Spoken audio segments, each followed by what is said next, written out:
ইয়া হাঁহ মাংস লগত আজি কোমোৰা বনাব লৈছোঁ। ইয়া মায়ে কাটি আছে কোমোৰা। ইয়া আদা লচুন জলকীয়া ভাজি লৈছোঁ।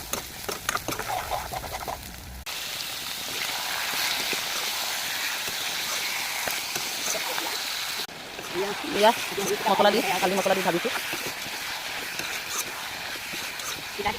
ইয়া দেখিছে নহয় হাঁহৰ মাংসৰ কালাৰ কি ধুনীয়াকৈ ওলাইছে, ধুনীয়া হৈ পেলাইছে। অলপ সিজাৰ পিছত মই কোমোৰা দিম। ইয়া দিছোঁ কোমোৰা, ইয়া দিলোঁ কোমোৰা। হাঁহ মাংসৰ লগত কোমোৰা জুতি মজাই বেলেগ আৰু। ইফালে বনাব লৈছোঁ মই মাটি দালি। এতিয়া তেল গৰম হ'ল, এতিয়া দিছোঁ পাঁচফোৰণ, পিঁয়াজ, শুকান জলকীয়া।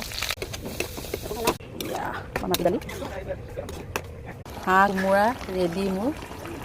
এতিয়া দেখিছে ইমান ধুনীয়া কালাৰ। ইয়া মাটি দালি।